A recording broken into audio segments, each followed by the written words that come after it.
हाँ तो नमस्कार मेरे प्यारे बच्चों, बहुत बहुत स्वागत है आपका इमेजिन पॉइंट यूट्यूब चैनल पर। तो उम्मीद है आप सब स्वस्थ होंगे और आप सब अपने नीट की तैयारी में लगातार जुटे होंगे, क्योंकि बेटा आप लगभग 15 से 16 दिन आपके नीट 2025 में रह गए हैं। तो आज मैं थोड़ा सा इस वीडियो के माध्यम से ये बच्चों को बताने की कोशिश करूँगा कि 15 दिन में हम लोग किस प्रकार से अपनी तैयारी को और स्ट्रॉन्ग या बेटा और मजबूत कर सकते हैं। तो पहले तो मैं ये पॉइंट बता दूं कि अगर 15 दिन की बात करी जाए तो 15 दिनों में मैं ये नहीं बताने आया हूँ कि अगर आपने कुछ नहीं पढ़ा है तो 15 दिन में आप नीट कैसे क्रैक करेंगे। पहले आप वीडियो लेक्चर ध्यान से सुन लीजिए, लास्ट तक बने रहिएगा ताकि पूरी बात समझ सके कि मैंने क्या कहा। कुछ लोग लिखते हैं कि 15 दिन में नीट कैसे निकालें। नहीं भैया, पॉसिबल नहीं कि आप साल भर कुछ ना पढ़ें और 15 दिन में आपका नीट क्रैक हो जाए, संभव नहीं है। तो मैं यहाँ ये बताने के लिए आया हूँ कि 15 दिन में जो आपने तैयारी करी है उसे और किस तरह से बूस्ट करें, किस तरह से और मजबूत करें, ताकि आपके नीट के क्रैक होने की अच्छे नंबरों से पॉसिबिलिटी किस तरह से बढ़ सकती है। इस वीडियो के माध्यम से मैं ये बताने के लिए आया हूँ। ठीक, तो भाई साहब पहली बात तो अगर 15 से 16 दिन बचे हैं तो आपका जो सिलेबस है वो भाई साहब उम्मीद है कंप्लीट हो चुका होगा बहुत पहले। मतलब कुल मिला के जिन बच्चों को नीट क्रैक होने वाला है, अगर बात करें तो उनका सिलेबस भाई साहब कंप्लीट हो चुका होगा और लगभग 2 से 3 महीने पहले ही आपका सिलेबस कंप्लीट हो जाना चाहिए था। पहली बात तो ये आप समझ लीजिए, ठीक है ना। अगर आपका सिलेबस कंप्लीट हो चुका है तो आप इस वीडियो को देखिए कि 15 दिन की तैयारी में हमें क्या करना है, ठीक है। तो अगर सिलेबस कंप्लीट ही नहीं हुआ है, आप अभी तक सिलेबस ही पढ़ रहे हैं, तो फिर 15 दिन आपके लिए बहुत कम है। ये बहुत कम समय आपने अपने लिए बचा रखा है, ठीक है ना। दूसरा पॉइंट मेरा क्या है कि अगर आपका सिलेबस कंप्लीट हो चुका है तो प्लस जितने भी PYQs हैं, जितने भी आपके क्या हैं PYQs हैं, इसको आप एक नहीं बल्कि 3 बार लगाइए। मतलब जितने भी PYQs हैं एक बार शुरुआत से उठाइए। पहले 11th के हर चैप्टर के PYQ लगाइए, उसके बाद 12th के हर चैप्टर के PYQ लगाइए। एक नहीं, कम से कम 3 बार अपने PYQ को आप लगाइए, उसकी प्रैक्टिस करिए। जितना आप क्वेश्चन प्रैक्टिस करेंगे उतना आपकी जो तैयारी उसमें बूस्टर डोज मिलेगा।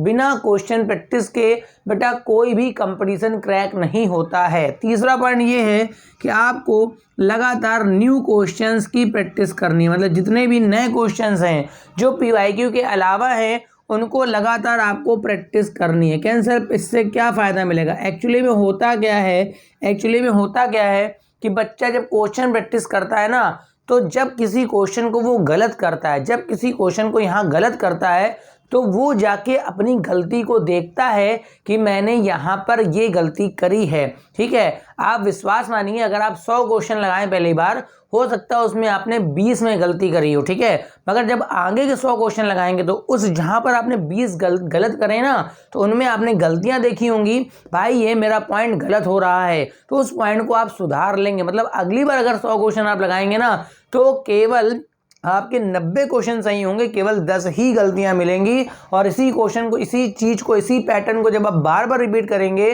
तो गलत होने की संभावना धीमे धीमे क्या हो जाएगी, कम हो जाएगी। तो बच्चों का यही पैटर्न गड़बड़ा जाता है कि वो चाहता है कि वो सीधे वहीं गलत करके आए, मतलब सीधे एग्जाम हॉल में ही वो गलत करके आए। नहीं, आप क्वेश्चन प्रैक्टिस करेंगे, गलतियां यहीं ढूंढिए, यहीं उनमें करेक्शन करिए, ताकि आप दोबारा जब क्वेश्चन लगाएं, जब तक आपने 100 क्वेश्चन सॉल्व करे हैं और उसमें से 99 यहाँ सही नहीं निकल जाते, बल्कि मैं तो कहता हूँ इतनी अच्छी प्रैक्टिस करो कि बेटा 100 क्वेश्चन अच्छे ना निकल जाए, बिल्कुल सही ना निकल जाए, तब तक प्रैक्टिस करते रहो। क्योंकि आप जितना क्वेश्चन यहाँ गलत करोगे उतना ही गलतियों को बार बार पकड़ोगे। जितना गलतियों को पकड़ोगे अपनी, उतना ही अपनी गलती में सुधार करोगे, ठीक है। जितना गलती में सुधार करोगे बेटा, एग्जाम हॉल में वो गलतियां होने की संभावनाएं बहुत गलत हो जाएंगी। प्लस अपने टाइम टेबल के अकॉर्डिंग चले। मतलब अपना एक टाइम टेबल बना लीजिए कि भाई मेरे को इस टाइम टेबल के अकॉर्डिंग पढ़ना है तो पढ़ना है। और मैं फिर से एक बार बता रहा हूँ कि 15 दिन की जो स्ट्रेटजी है उसमें ये बताना है कि आप अधिक से अधिक अपने क्वेश्चंस को बूस्टर डोज दीजिए। जितना आप क्वेश्चन करेंगे उतना गलतियां पकड़ में आएंगी। जितना गलतियां पकड़ में आएंगी उतना गलतियों में सुधार होगा। जितना गलतियों में सुधार होगा उतना ही एग्ज़ाम हॉल में वहाँ पर गलतियाँ होने की संभावना बहुत कम हो जाएगी। तो ये कुछ पॉइंट्स थे मेरे पास जिनसे आप 15 दिन में अपनी तैयारी को और बूस्ट मार सकते हैं, किस तरह से और अच्छे नंबर ला सकते हैं। अगर आपके हो सकता है 650 आने वाले हों तो हो सकता है कि आपके 700 तक टच हो जाएं, मगर वो तभी टच हो सकते हैं कि बेटा जब आप क्वेश्चन प्रैक्टिस करेंगे और क्वेश्चन में जो गलतियाँ निकलेंगी उन गलतियों में सुधार लाएंगे। ये नहीं कि कोई गलती निकल आई तो आगे भी उसी गलती को बार बार रिपीट करेंगे, ऐसा होता ही नहीं। एक्चुअल में होता ये है कि जो गलतियां आप करते हैं वो जब एक बार कर लेते हैं ना तो दोबारा जब आप उसको करते हैं ना तो वो गलती आप नहीं करते हैं।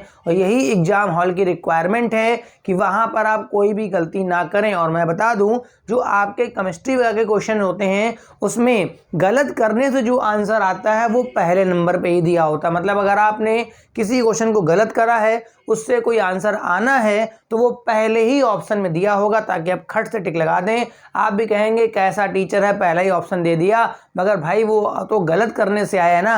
अगर आपने वो गलती अपने घर में अपनी कोचिंग में पहले कर ली है, पहले उसमें आप सुधार कर चुके हैं, तो वहाँ पर आप गलती नहीं करेंगे। Thank you for watching.